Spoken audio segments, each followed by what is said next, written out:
All right, welcome. This is the What Do You Know show hosted by Rio, my co-host Griff. And Hey. today we have a very special guest. He's my favorite human abstraction. He's your favorite human abstraction. His name is Breeze. Welcome, Breeze. Hello, hi, what's good people? Thanks for having me on the show, bro. Man, so Iterations, that's the latest project. I hear we're working on some new stuff.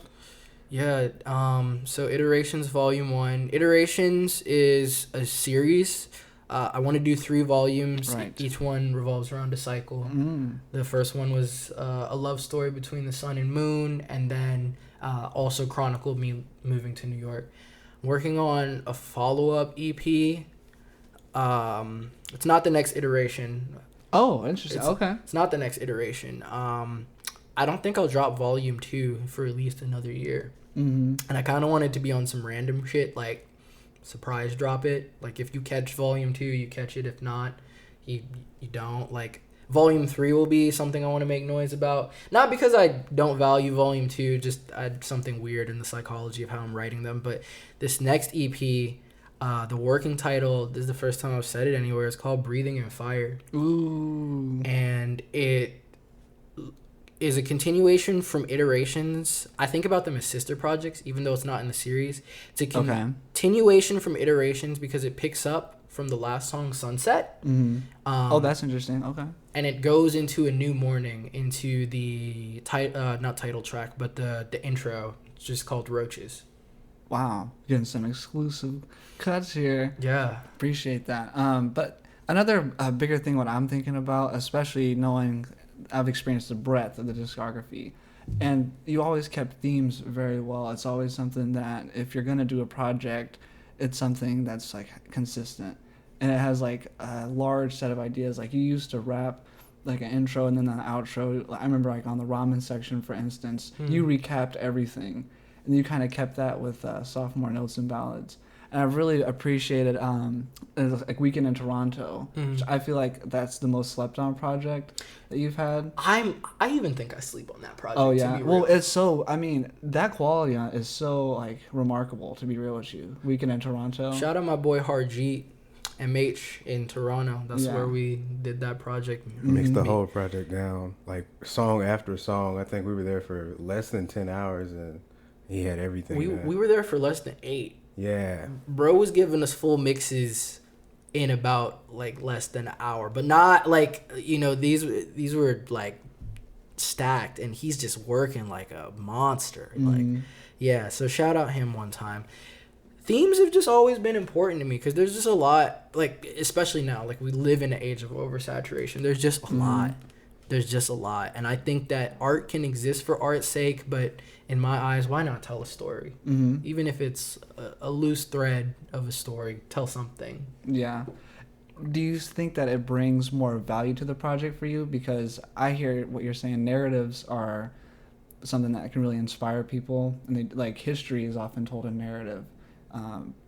Of course, TV and shows, literature, all those things are tightly woven around narratives. And so do you think it increases the value of your projects when you kind of create a narrative behind it or have like a theme behind it? I don't know if it increases the value, because I don't think it's hard to say what music means to any one person, but for me, it at least creates a world.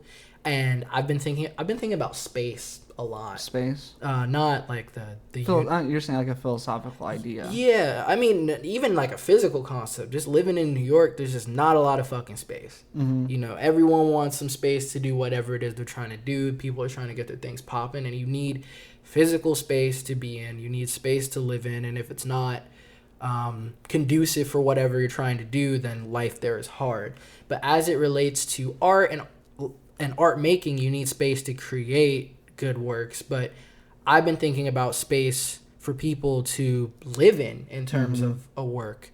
I want to create something or a project where you feel like you're in it and you're a part of that world, or you're in my world, and I want to create a threshold where you feel invited, like come in, this is my world, this is Breeze, and I want you to live here, if only for a moment.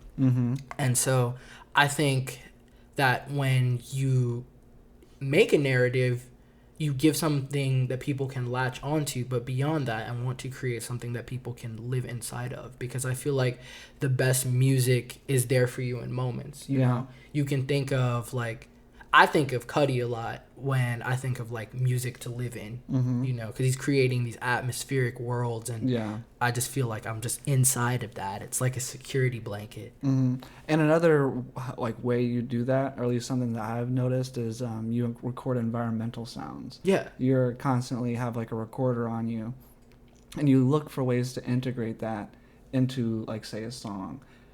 What inspired you to do that, or like what did you see someone do that and you thought, wow, that's a really innovative idea? Or, and this is interesting too, did journalism and recording things like interviews and things of that nature, did that inspire it? I definitely think like my time studying journalism has a lot to do with that, but I think even more so it came from like the last 2 years of undergrad, like doing film stuff. Okay. And thinking about sound not only in terms of like song structure and tonality, melody, harmony. Like, yes, all of those are integral things to writing a song, but I started thinking of like the worlds around a song, especially when I was watching just things on a screen, and I would see how music was interacting with visuals, and you know, having my recorder it just became like a practice to record moments. I didn't even know I was going to use them in songs originally. And those sounds, I mean, they do the favor of drawing people in, and you know, kind of making that moment feel more real than it would if it was just like a bunch of noise. I know you like to use noise in your songs, but if it was just noise, it's kind of harder to bring in. But then you start putting in those real sounds, and people sort of like, they get lost in between the what is real and what might not be real. But well, that's the thing. I get to render something as hyper realistic, and then it's really jarring. You know, that's kind of the beauty of art making. Yeah. What comes to mind for me is like, I can't remember the song on Iterations, but there's a part where you're like, out in Union Square. Oh, like the title track. Oh yeah, you're like. But... All alone out in Union Square. I look at all of the faces go by, and I wonder their stories. I wish that all of my niggas were here. That would be such a good time, but I know that we have to go and live our lives. Can't stay the same, and I love it. In the song, like, I don't remember like the names. I remember like the waves and the pieces and the parts, and so I remember going through track by track, and I got to the one where your mom, and she actually, one of them, I don't know if it was the same song now that I'm thinking about it, but there was the part where she had a vocal sample. No, she was, that was Sensation. Also sang. Those are two different songs. Two different songs. She sang on the last track. It's called Home Again. Okay. But that was such a tender moment. But yeah. Like every time I hear that song, I'm thinking like, oh, like mom's just put a little bit of love on this song. This is gonna be a hit. Yeah, this is gonna be a hit. She really did lace it. But like, honestly, like, I feel like I haven't told y'all this, but the reason why I like field record, well, another reason is I be missing my friends. I be missing like just the people around me, and it feels like even if y'all aren't there, like I can still, like, y'all are a part of my process. Yeah. You know, just it just feels important that it's always interlaced in my songs or on projects. Like some shit y'all haven't even heard, to be completely real, but like or just recordings I have that aren't used, but those are some of my most precious things. Can the people out there, can they find some of those unreleased tracks on that USB? Yeah, for sure. Go ahead, promote. I would, but follow me at Breeze Raps, BRZ Raps. I sell flash drives for 10 with like all my music, but unreleased shit too. Like, you never know, you might get a full project. I'm just sitting on tracks. Oh, I was listening to Sophomore Notes actually though. Dude, they age so well. Really? Sophomore Notes and Ramen Section. Well, and it's interesting too. We can get into that. I wanted to get into that at some point in the interview. The sound has changed. Mm-hmm. The sound is definitely. It went from a more traditional hip hop song structure, and now, how would you describe what you create now versus then? I mean, I definitely think, because we came up like right before the internet started getting more regulated, so mixtapes were still fucking huge. Yeah. Just thinking of like mixtape Wayne. So of course was ripping instrumentals, rapping the shit, putting out projects. And I just think like I learned song structure, but then I learned how to take song structure apart. Yeah. And then like I don't know, I just learned like I didn't have to rap all the time. Things could be instrumental. So I feel like at its core, hip hop has always been pushing a boundary. And I feel like hip hop is like the most experimental contemporary genre. So I feel like I could say I'm making hip hop, but if people wouldn't agree with that, I'm making the next iteration of whatever it is. I would agree with that about 40% of the time. 40% of the time you are making hip hop, and like, 30% of that other times is sometimes you just rap within other genres, and then like that last 30% is like, breezes on some different stuff today. And it's good. It's good different stuff. It's not hip hop though. And I have this question for you. Like, did it take time to build courage to believe that you could stretch yourself, like such with singing or kind of doing, I don't even know, you do some hums, kind of like Kid Cudi-ish type. Oh, I might owe Cudi my career. Nah, there's no might, like, but no, it did take a lot of time because I feel like as an artist, like working in music, like you're always wrestling with, all right, I know that this works, I know that this is what I'm comfortable with, and I do this well, but there's no growth there. Like it's come to a point now where it's like, I know I can rap, I don't have to prove that to myself, I'm not really interested in proving it to anyone. I've been stretching myself as a producer, and I've been singing a lot more. It's like, if you want a 16, I could give you that, but like, aren't we both bored with that? Let's go. Let's just stretch it here. And I'm trying to push my audience to do it, and I'm trying to push myself to do it. But I'm also in a place where I'm trying to make sure it's as refined as possible. Like I don't think when I release this next project it'll be perfect, but I think that it will be something that people want to be along the ride for. Making a 16 is easy. And so at a certain point, as an artist, working with other artists, you sort of come to this acknowledgement that just doing 16s is sort of boring. But I would disagree with that. And I would say that, especially for hip-hop enthusiasts, that, they sort of live for that 16. And I know that there's a lot of debate about the state of hip-hop and whether or not it's going in sort of a downward spiral because I didn't say that. No, because people do, they do different stuff. They stretch it. Yeah. But I would say I have no problems with anybody ever stretching the limits of hip hop. But I would say that if you think that making that 16, especially if making like 4 or 5 or 6 or 7 of them at a time is easy, then I have the belief that you sort of have an obligation to do so in between your expressions. You still put the same amount of heart and effort into it, but you can, like, if you can make a 6-song project that's just all you spitting bars, then by damn it, you should be doing that. Okay, well let me clarify that. You should be doing that. That's the ramen section. Let me clarify that though. Let me. I want to clarify because first off, I am not like.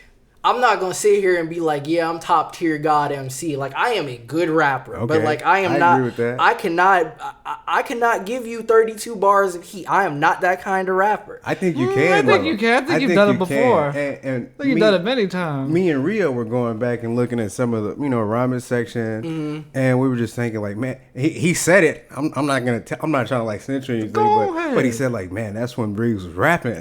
Yeah, that's when Breeze was rapping. And I laughed, but, like, it's true because now, you have a certain art that you're trying to portray. Yeah. And it's beautiful and it's lovely and it definitely draws you and it definitely paints a picture. But I'm not going to sit here and lie. Like, sometimes I just wish you just put out a song and just throw out some heat.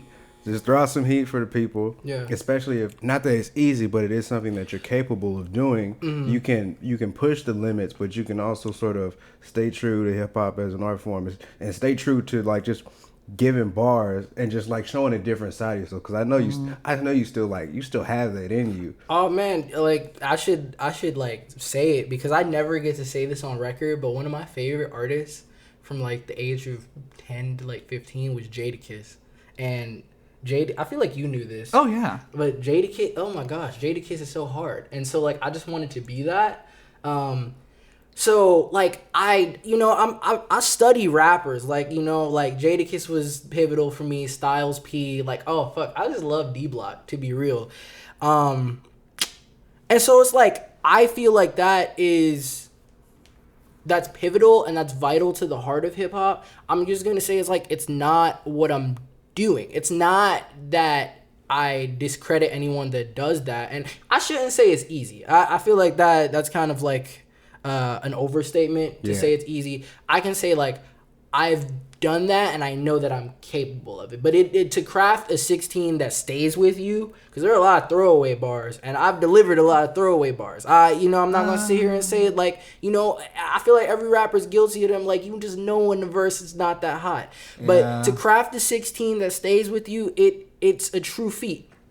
And so like I will say, I've done that. Like, I know that I've had some good verses, and it's like, I'm happy with that. Like, I know that it is something I can do, but it's not something I'm necessarily trying to do. But it's like, if people want that, then they can revisit things, or I can make those songs. And the new shit, I do have some songs where I give you some bars. I'm excited about those. Like, I'm just rapping. But, I have those songs where it's just like, yeah, y'all gonna have to sit through a couple minutes of me singing, and you gonna be here for it or not. Like, I'm cool with, like I said, I'm cool with the singing.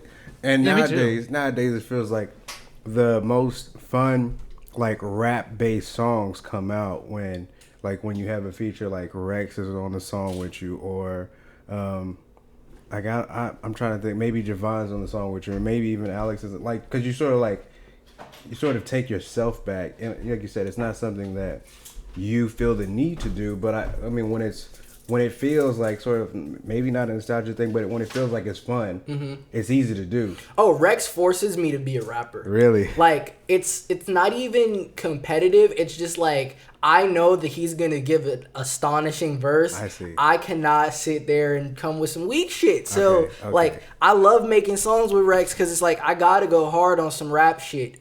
Like there's no other way. So maybe the answer is you two do like a whole disc. You do a whole EP together. We've been trying to do that. The streets need that. Yeah. We've been trying to make the first collaborative effort that we made, or we're trying to make, was like a 4-tracker called Limbo, and that's where it lives. I'm sick of the 4 songs, man, because I know that's his shtick thing. He likes to do 4 songs at a time, where it's like, I know he could do more than that, and I know he's got more beats than that. So like for the two of y'all to collaboratively try to do 4 songs, it's sort of like smack on the wrist. It's a yellow flag. I don't think it's a yellow flag. I feel if I could get 3 solid tracks with Rex and me, I feel like it would. I could rant about his music. I want solo Rex, man. I want anything. I want you to tell him. He's gonna watch this podcast. Tell him that. Come on. Rex, I'm gonna come collect that rack. If I don't get a song before June 2020, I'm just gonna take it with me. Rex Avent. We need the songs. We need them tunes. I'm coming for your microphone, big bro. fella. You could have been on. Like, let's stop playing, bro. Let's get this music. Let's get this art, bro. You already know what it is. You know what it could be. Yeah, wipe that stupid grin off your face. We're serious, Rex. We want some cuts. But oh man, we had to tell Rex. Sorry, everybody. We had to get a Rex there. Yeah. So like, no, I don't think saying it's easy is an overstatement, and I think I'm just trying to push it. But rap and hip hop is like my home, and I'm always going to come back to it. Yeah, and I also want to say it's like me. That's not a dig when I was saying like, man, this is when Breeze was rapping. Because all of our favorite artists have gone through an evolution, like in their sounds and how they make music. Like for me, Kanye will always be my favorite, and his discography, if you look at it, has a really natural evolution. And like you could, like you're saying, if you want to go back and listen to Late Registration, cool, and you're gonna be able to see a similarity, like when you listen to Pablo, but it's different and it's definitely gonna be different. And like in between that, it's like, oh, then there was Beautiful Dark Twisted Fantasy. You can see the link. You can see like how it was a true evolution there. Yeah, and there has to be an evolution. That's why I'm glad that you have, transformed and sort of found a very unique sound. And I mean, honestly, I'm very interested what the next evolution is. Because like you've sort of been in this similar space for the last 3 or 4 years, and I know you're on the brink of like something new. I just don't know what that is, and so I'm super excited to see what that is. Well, like you said on the onset of the interview, it's like a new beginning. Yeah, it feels like a new start, and just gonna go see what LA has to offer. But I'm super excited for Breathing in Fire. I'm excited for the world to hear it. I just want to make sure it's properly executed to reach some people, Mm-hmm. That's where I'm at with it. What's the biggest obstacle in execution for you? Or maybe with this project in particular that's different from other projects? I mean, artistically, nothing, because the music is made. I am trying to craft a visual aesthetic for Breathing in Fire, because I think right now it is like a companion project to Iterations Volume 1, because it leads into it, but it's much darker. It's much darker. It's about living in a modern city and late capitalism. So when you get to LA, what do you think, what are you most excited about? Is it going to be a new space, or is it going to be working with new people, or is it going to be finally kind of rolling your new project out, Breathing in Fire? Dude, it's all of that, because I won't have a space of my own. I'm kind of like couch hopping indefinitely, which definitely that's humbling, because do it and not have your own room for a while. It's a little maddening, but like, hell, I'm gracious to the people I'm staying with. That's not what I'm saying, but when you don't have your own space, it causes you to be very cognizant of your body and your next moves, because you're not comfortable. But I've gotten used to that, just being in New York. It'll be new space. It'll be new people. New music's gonna get made. Hopefully some opportunities to roll out this music, because I think a huge thing is, like I said, I'm crafting the visual aesthetic and also trying to figure out how to go about promoting this one.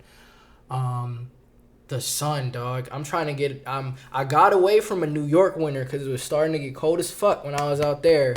I'm not trying to be here and that for the winter time, because y'all know how that is. I am so excited for the sun. Yeah. I am going to go to the beach one of these days, and it's going to change my life. Mm-hmm. You know what I'm excited about for you is just being able to access a new target market.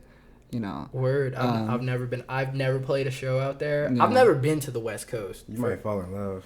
I've heard that. I've heard that I might fall in love with the city itself and not go back to New York. No, I think just based on like how well I know you, I think you'd fall in love with the people and how receptive they are to like your sound. Because I just know that, I mean, it's a totally different way, not just way of living, but a totally different way of thinking. Yeah. People out there are like truly, I mean, different is not enough of a word to describe what it's like.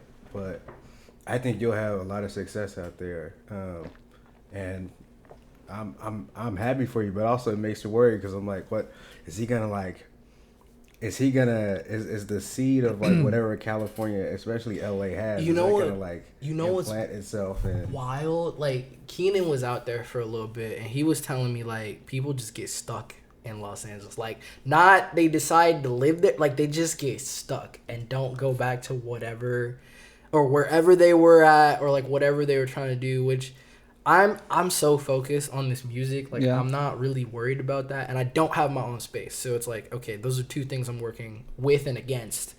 But like just this condition of LA being so having its own energy and people, like you said, thinking in a different way. I like different placeholder word, but they just end up like lost and stuck in LA. Like, I'm weary of that because I've heard that a few times, but I know why I'm there, and I'm just trying not to lose sight of it. Open to everything, receptive to everything, but also understanding like, okay, this is what I'm here to do, and this is why I'm here. This is what I'm trying to like. I'm just reiterating the same thing, but yeah. No, like, and just on my point, it's like, I can see people really grasping a hold of your sound out there.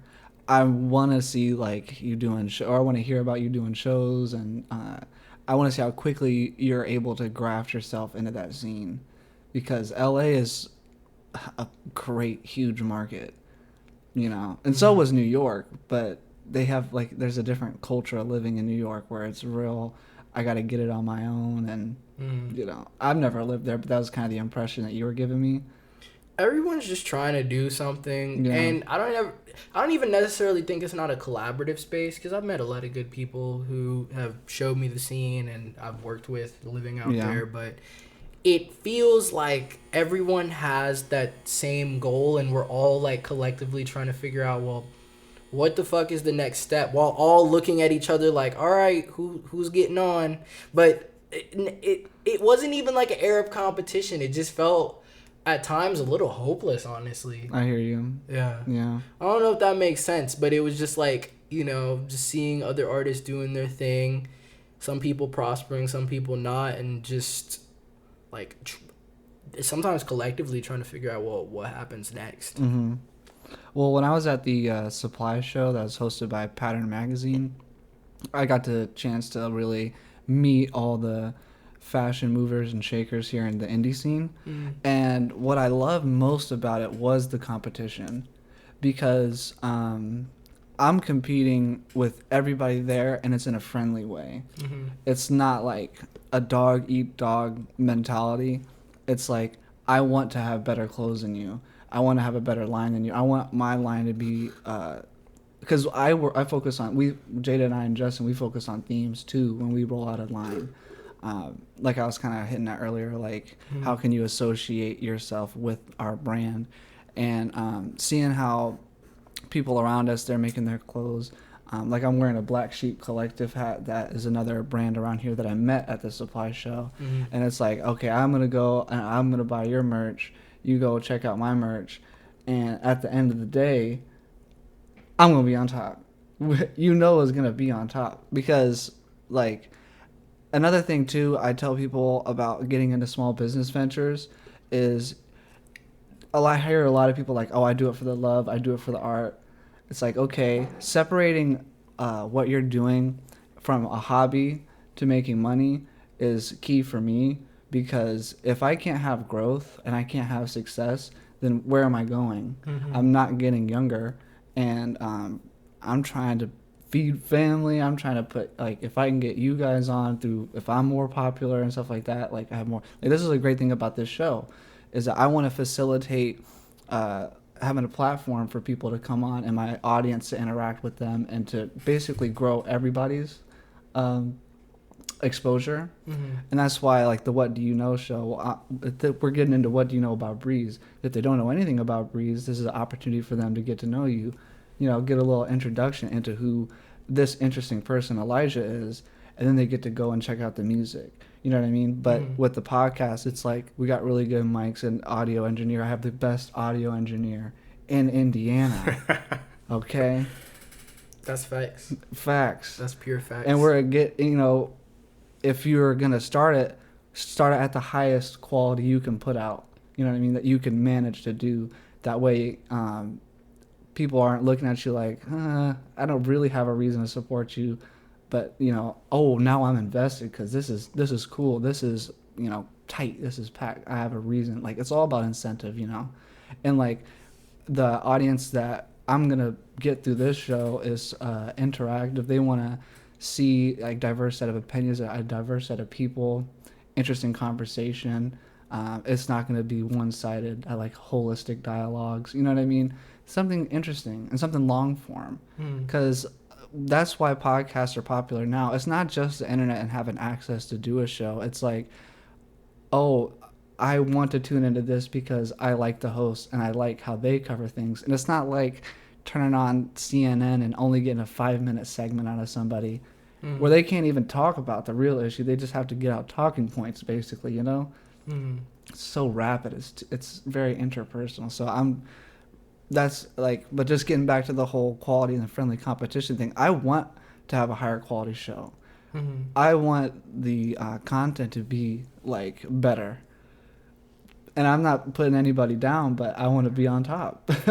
So I guess I am, just de facto. I mean, I think it's definitely different with clothes because, you know, you have garments and people are either wearing your shit or not, and you can see that. And I think there's always like a delineation with any with any like art or craft or garment based thing that's visual, because you can see it. That's definitive. Yeah. I think the thing with music, which is why, like, just to go back, or I don't see it as competition, because you could have the highest technical quality, be excellent at playing, and it still be like lifeless, and people will not fuck with you. You cannot force people to fuck with your music, regardless of how well mixed it is, regardless of how well it is you're playing. And on the other side of that, your technical aspects could be trash, but it could be booming. It could have the most depth in life, and people really, really love it. People will be drawn to that. Yeah. Like Lil B. Exactly. I mean, the bass god is a perfect example of that. Yeah. Shit. So it's just kind of like when I'm hanging out with other artists in New York, it's like it doesn't matter who does what when, because people will feel it or not. And if people aren't fucking with it, then that's just kind of the end of the discussion. That's why you do it. Like, I want to live off of my art, like, don't we all? But, you know, I can't who said this? I don't know if it was a conversation, if I was reading something, but you cannot force people to love your art. Like, they just will or they won't. And I think that you can make some people believers for sure as you grow. But I think that when thinking about music, it's all about timing and moments that you create. Sometimes things are ahead of their time. Actually, Young Thug had a great interview about this in The Fader. He's like, sometimes shit is just ahead of its time, and that's unfortunate, but like it just is ahead. But it's not the impetus of the artist to be thinking about that. You should just be making it because that's what you're compelled to do. Yeah. Sometimes shit is right on time. It speaks to a cultural moment, and everyone is there for it. Man. I can't time anything. I'm gonna just keep doing what I do, and if it sticks, it sticks. But I'm trying to eat off this shit. Don't get me wrong. Yeah, Edgar Allan Poe, man, turning in his grave because he went out like poor and drunk and everything else. Destitute and now we all, as fuck. Yeah, crazy and shit. And now we all look at, oh man, one of the best poets in his time, maybe arguably period. Oh, he crafted, his literature in such a way that, who can capture his dark essence? That man didn't get no love at the time. They didn't give him his roses. Yeah. They were talking shit about him in the papers and shit. Like, this guy just put out this book. Okay. Fall of the House of Usher. What is this? Because it's just like, now. Because sometimes people are just ahead and we don't get it. It's not for us to get. It's a pity for the artist, but fuck, that's how it goes. Yeah. It's interesting how history can look kindly on someone or something that they created, but not at the time. Oh, you'll be. But it's something crazy like Leonardo da Vinci. I mean, we look at him as one of the greatest because he had a crazy mind.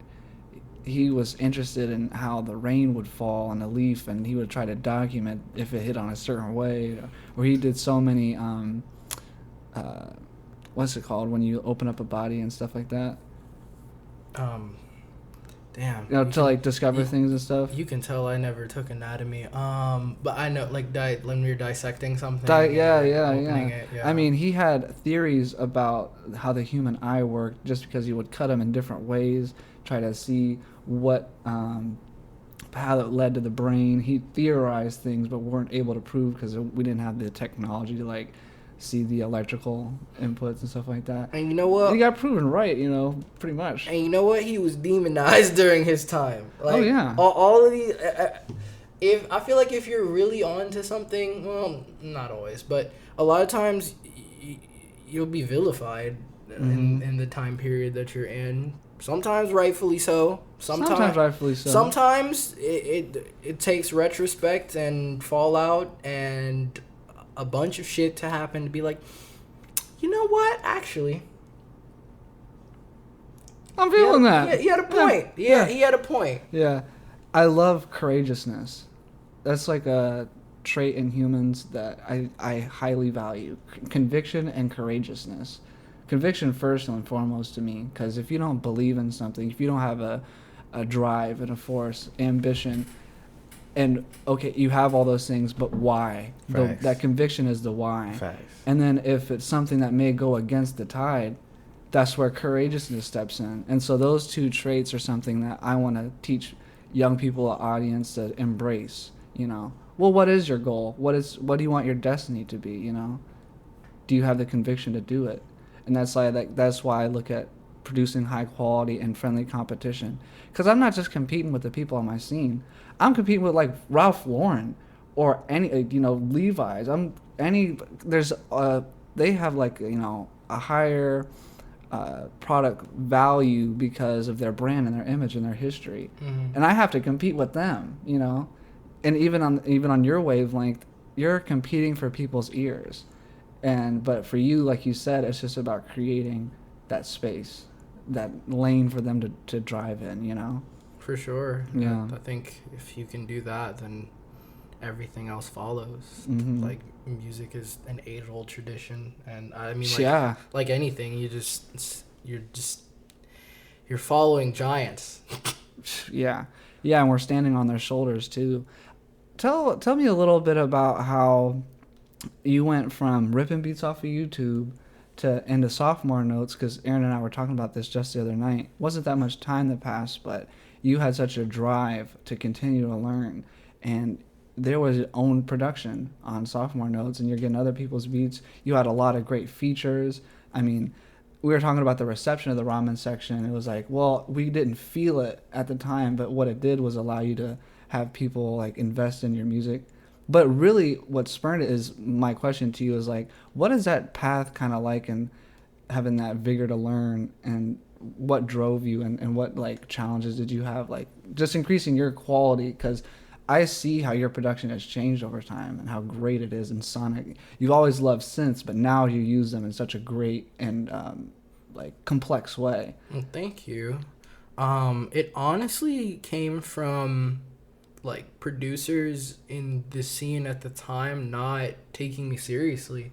And so like I could get a few beats from people here and there, and that was tight, but it was like I had these lyrics, and I just realized that the things that I had access to, I couldn't tell the story I wanted to on. It's like that wasn't me. So it was like, well, fuck it, I'll make it myself. It was either that or not making music, and that wasn't an option. That wasn't an option. So I was just like, okay.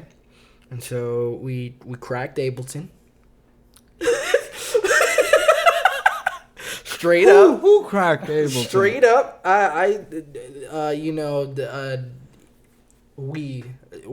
Whoever we is. Who could that be? I wonder who that could be. And we learned how to use it and to make beats. We also had Pro Tools, and we're recording in that. I was reflecting the other day. We could have recorded a whole thing in Pro Tools, but we just had the gain down too low. That was literally what stopped us from recording. We were like, nah, this isn't working. It was literally like the gain was too low. The volume knob. Oh. On the signal, like it was literally like just down too low. Did not know that, so we're recording in GarageBand, and it was fine though, like because the music was getting made, and you learn. Each project is a learning experience, and honestly, it doesn't matter where something is recorded again, because people will feel it or they won't. And so for me, it was just, I have to make my music. It was compulsion. Yeah. I wasn't gonna be stopped by people not taking me seriously. I just have to make. I mean, this is funny too. Me and Griff on the show the other day were talking about, he saw the ciphers going down. He's like, oh shit. It spurred him to want to grab him into your fold. He said he came up to life changing seeing that cipher. Really? I don't know if it was the first of the year, the last of the year, or whatever, but it was just like one of many. And it's like, it kind of feels like, I guess retrospectively, it kind of feels like, you turn on like a Netflix show, and you don't have any idea what you're gonna think about it, but like in the first like minute, you're like, oh shit, I'm really gonna like this show. And it was like, okay, you know, end of the season, we're making beats together. I mean, that's like thinking back, that's how it felt now. It's like I didn't know what was going to happen, but I knew that I was gonna love it. Those sessions, like, honestly, that music making was legendary. Wow. Man, and what I was gonna say about it was, I remember I'd be like right behind you, I'm your boy and shit, and you're battling like B-Rad, and everybody's rooting for B-Rad to win in the cipher, and you're eating them. But the crowd won't recognize it. They don't recognize, but Brandon recognized, and that's why y'all started really working together. That was really the turning point. Shouts out to Don Chambers. Because Don Chambers, that's my brother forever. He's the first person that put me in a recording like situation. Like, so I have mad love for that man forever. But yeah, after that cipher, he was legit like, bro, those bars were it. I don't know, man. Like, yeah, but the crowd was like, oh, B-Rad won. It's like, hold up. It was wild, but like off of that, we had really started working more together, and the rest is history. Yeah, damn. I forgot about that interaction, but that was really when we started hanging out and making music after school. No, go ahead. I have this like setting on the cameras. I can't turn it off. That only records for a certain amount of time. Anyway, I'll have to figure that out. This will be audio only. Okay. Probably do some clips or something. But anyway, but yeah. And I was just thinking, like, we were just reminiscing on those times because we were getting into how he evolved. We were all just talking about, like, 4.0, that path, that progression. And it was, y'all were integrally linked. It wouldn't have, you know, he wouldn't have been, like, where he got if it wasn't, like, kind of for that moment. Because it's so crazy how life works like that. Oh, there's no Breeze now without 4.0, because I feel like Aaron really taught me how to approach mixing and really making songs. Like, I was making raps, this man was making songs in universes, like composition. I described it as compositions. He does compositions. No, he was composing full length songs, and I at the time could not fathom what a song was without lyrics, but he was making that. Man, I hear that's you. Respect. I've never even heard that before. Yeah, no, because I feel. Was it Snowfall? Was that what that track was called? It was something to do with the snow. I vaguely remember a song called, you know, something along those lines. It might have been like a Final Fantasy sample or something like that, or maybe Tokyo Ghoul, one of those. That shit changed my life because it was an epic. Man. It was an epic. And he was writing things that were like these like 4 or 5 minute long songs, and you would just get lost in them. I'm just like, oh shit, like what is this? And so I think that was seeing someone that I was close to really embrace song structure and like going beyond like what we knew. So yeah, like thank you. Yeah, shit. Like Castle in the Sky on EAM. That's arguably the best like song on it, and you put it way at the end of the album because you knew that was just fire. I wanted people to live with that one, and then the sound design on that was nuts. Yeah, it was very sonic. Yeah. When you getting back into the beats, bro? Come on, like what's happening? Bruh. Oh shit! Like I just got hyped. Man, can I tell him, or do you want to tell him about what you were saying with the hat? Oh, I mean, you could tell him. I mean, I think he might realize it, but yeah, go ahead. I mean, he made such an interesting point to me that 4.0 is a hat he can put on and take off. It's not who he is. And but I was saying in my mind, I was contrasting that with how Breeze, you live it. You know what I mean? You are the image, like, and it's not. You don't. There's not that type of division between who you are and your music is, because your music directly reflects your experiences. Yeah, I mean, Breeze is an abstracted version of me, but it's a version of me nonetheless. So I can't, even though there is this distance, like I am always reflected in the music. It's not, I can't stop being Breeze. Breeze will never not be Elijah. It's just an abstracted version of that. And I think for me that distance is safe, but I can't stop it. Like Mm-hmm. it doesn't come on and off. And I think that if I wasn't putting my life in the music like that, then there would be no point for Breeze. I would just stop that project, you know. But yeah, and I mean, like, do music in other capacities, but it's never been that, you know. Mm-hmm. And because it's like I've never been on some cool shit with the music like that either, you know. It's like we know each other, we talk, we live. Like, you can call me Breeze or Elijah, but like, you know what it is when I'm on stage. Mm-hmm. You know that, you know, anything you hear in a song is like, that's Fried, and that probably happened. We should check on him. Like that's pretty much like my reaction every time I hear a song. It's like, damn, what the fuck happened? Yeah. It's like, we need to check on Elijah. But it's that real, and I feel like it should be that real. Yeah. You know. And another thing too, this is a good transition because we're talking about you, the artist. I've seen you evolve as a performer live. I'm talking about the live shows. I've seen you evolve, and it's had a huge evolution quite recently. I'd say in the past couple of shows, at least that I've seen, your crowd interaction, getting off of the stage, kind of dancing, definitely being way more active even on stage. To the point where me and Griff were at the show. We were talking about a couple of months back, you know, and you were actually getting winded.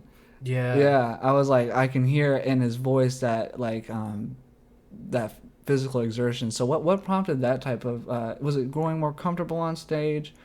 It was that, performing more, and then also just learning to make dance music. Okay. I feel like when I really started embracing like dance tracks, performing got more fun. Like this last show in New York, I was like footworking in the crowd. Like that was so. I saw it on the Instagram. Yeah, I'd never done anything like that before, but it was fun because, you know, I'm not separate from my audience. My audience is the reason why I can do anything. Yeah. So I feel like I should be comfortable with them, or I can be comfortable because they're taking the time to see me and hear me go on diatribes about whatever the fuck. Yeah, and in my experience, it's always fun to be a part of the audience and to see the artist like basically merge himself with the audience as the song is playing. So you're not just a performer separated by a stage, but you're a performer for the people, with the people. And I mean, it really prompts people to start dancing. I don't know which show it was, but you sort of like put the mic down. Yeah, you put the mic down and just got in the crowd and started getting down, and a lot of people were like, yeah, like that, it's time to dance. Like that's they hear the music and they're not sure they're supposed to dance, but then they see you get off the stage and start dancing, like, oh, we are supposed to dance, and they just immediately started dancing. Because it's not like it's a performance, sure, but that's what I would do if I heard a song like that. Yeah. I would move to it, and so I want to invite people. Again, another way of thinking about space. I want to create space where people are comfortable to do that. Get down, get weird. Like you at a Breeze show, like fuck all that cool shit. Like this is going to be awkward and uncomfortable, but it's also going to make you realize something about yourself and me, and you'll be like, damn, I've never experienced something like that. You're gonna pull them out of their shell they didn't know they had on. Yeah, that's the goal. And I was contrasting. I've seen you and Ryan perform a lot of sets now. As to Griff, I was like, Rex's aesthetic when he's on the stage, he's just like a big tower that the fans have to marvel, because he's just delivering the music. He is rapping, and as you know, his bars are so hot. He don't even need. He really doesn't need. It's sometimes heavy. I think the issue with him is sometimes like everything is so real that how do you interact with that as the performer, and how do you take that in as the audience other than to just marvel at it? I feel like sometimes that's all I can do at Rex's shows. I feel like maybe it could be something with the song sequence that like creates that invitation for people to breathe, but sometimes he's just giving it to you, and I'm just like, fuck, you just have to sit and listen. Like I vividly remember him performing Rain and like walking, not even like looking at the crowd, like just he is telling you his fucked up story right here. Yeah. The other side of that though, and I think you've even commented on this, is that he has certain songs that are very ignorant and they will make the crowd rage. There was actually that one show where he started playing, and it was like it was in the garage, and he started, and the garage door fell because of how hard. Yeah, people were like, they were going people hard. were raging, and he hadn't even started rapping yet. That was the thing. Was that too dope? Yes. Yeah. Yes, it was. And I was like, bro, the beat ain't even dropped yet. What? Oh, man, Yeah, that was nuts. shaky infrastructure and doors falling. Nah, you Yeah. don't understand, Yeah. bro. Like, No, I mean, yeah. And Breeze's comment was like, I don't even know how to elicit that sort of reaction from the crowd. Like, you can get people dancing, but he's never had people raging to just the beat. And I guess that's kind of credit to Wile Coyote, because he made two dope. shout out Wiley. Yeah. Like that. Yeah. That We're getting one's him on the nuts. show too. That's gonna be Soon. great. Yeah.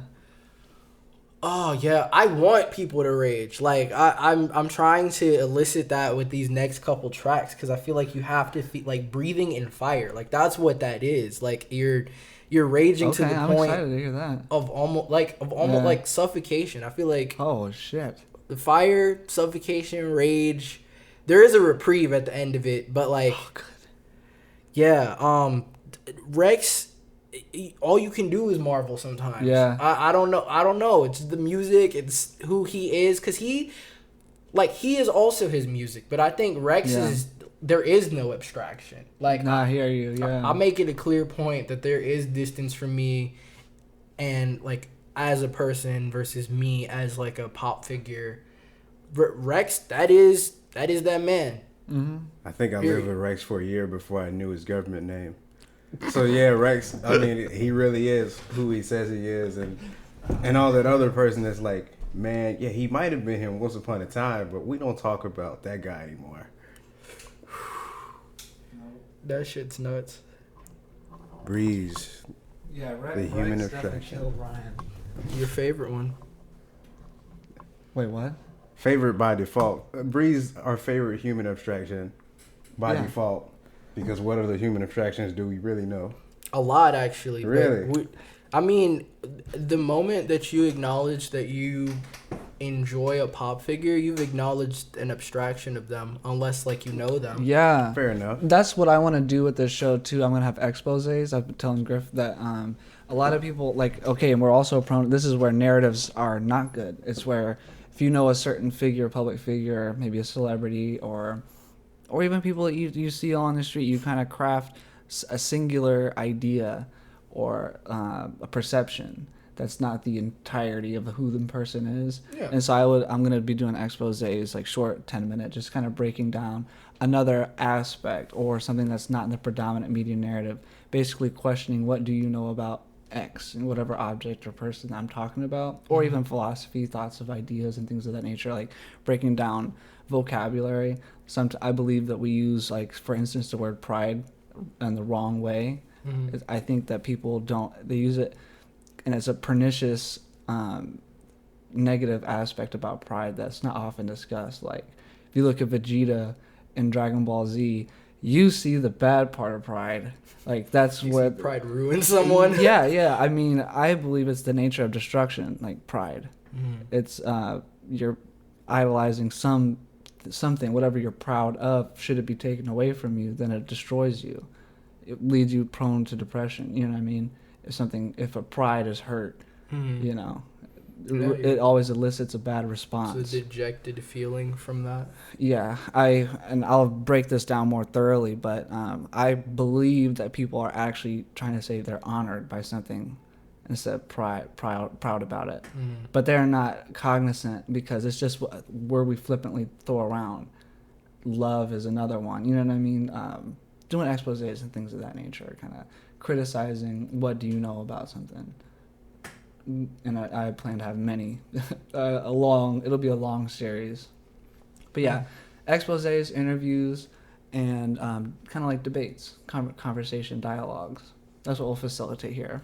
You're gonna have to get someone who's really good at semantics for one of those. Hey, I'm pretty good at semantics, so I'm the host. I get exhausted. I can go there, but then it's like, all right, I can. We've see gone that. there. Yeah, Like we were at the state fair. We were talking about like art, and is music art, or do you have a more rigid definition for it? thresholds of art. Yeah.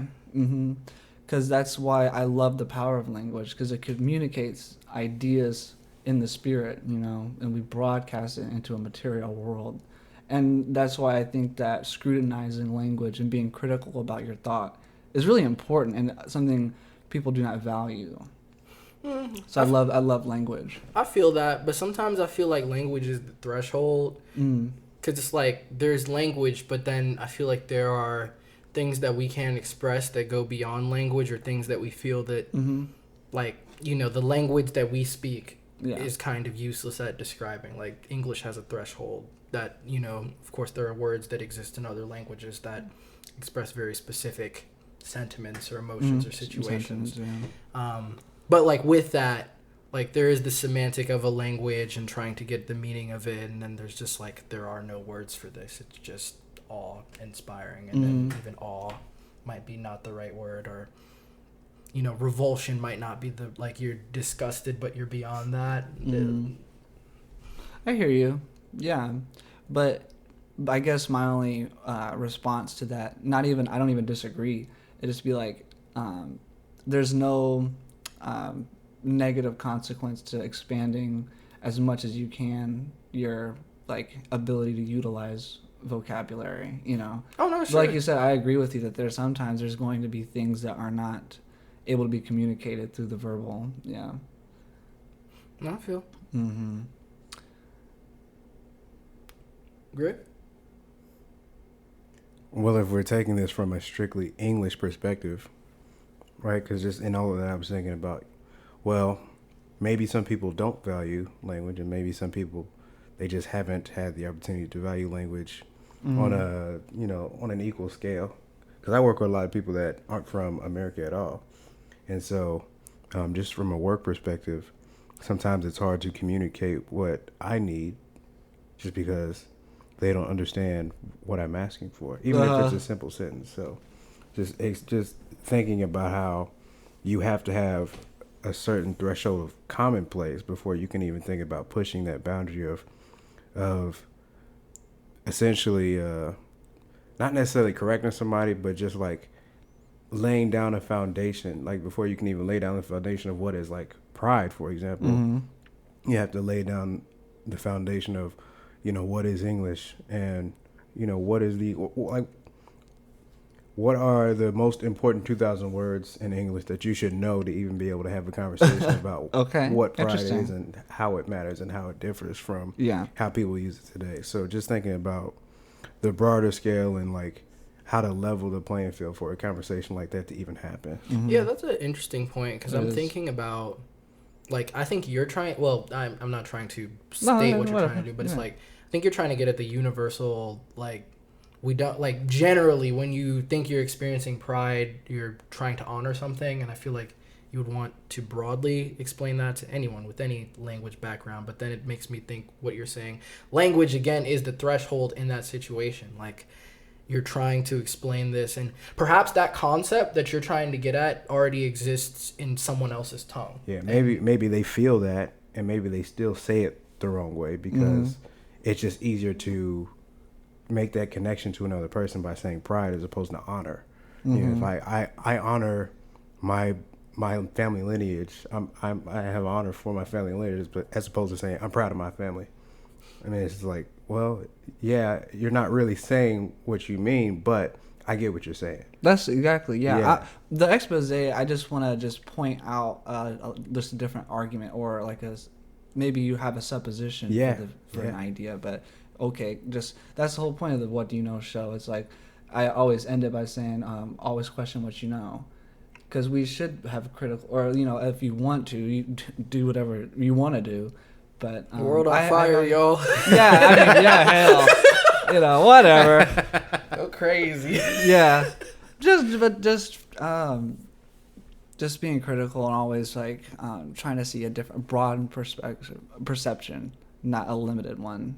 You know, so just to transition from that, Breeze, if you had to give, I mean, you've told us a lot. We've dived into, you know, who is Breeze, what is Breeze giving us, what does Breeze have to offer now, you know, what's next for Breeze.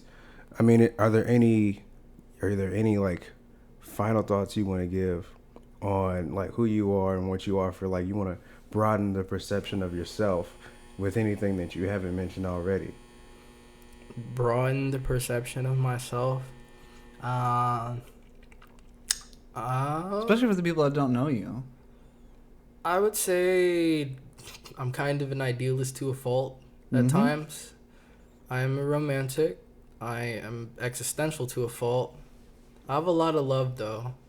Not just romantically, but just I try and spread it wherever I go. More altruistic. I'm saying like love. You're saying it doesn't have to be romantic. It could be the altruistic. Yeah. Right. What else do I want the people to know? Yeah, I don't know. Just come fuck with me IRL. See what I'm about. Well, I don't know if this is Breeze or this is Elijah, but this man can cook his ass off too. Oh yeah, I'm a pretty good cook. You gotta pull up. Let me come to your spot, crash for a few, and I'll cook you a meal. Oh man. All right. Well, if we want to wrap up, is there anything else you'd like it to get into? Nah, I'm Breeze. I'm your favorite abstraction. Breathing in Fire 2020. Thanks for having me on the show. Where can they follow you? I'm on Instagram at Breeze Raps, BRZ Raps. The music is everywhere. Check out Iterations Volume 1. Yeah. All right. Well, this has been the What Do You Know Show, another episode in the bag. We were delighted to have you in studio. Very rare. I was delighted Super to good be to here. see you, man. Yeah. Dude, I'm glad. New York was trying on the soul, but I'm home with friends. I'm glad we could see each other before. Yeah. And me and Aaron hope to have you on the show, Skype whenever you want to promote or something's going on, maybe even we could just do a quick one. Shows coming Man, we up. might mess around and pull up on your host facility out in Cali while you're there.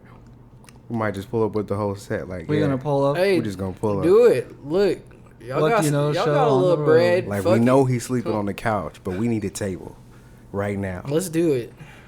Okay, so yeah. All right, well, like I said, another episode is in the bag. Always question what do you know. This is Rio and Griff signing out. Hey. Bye. Peace.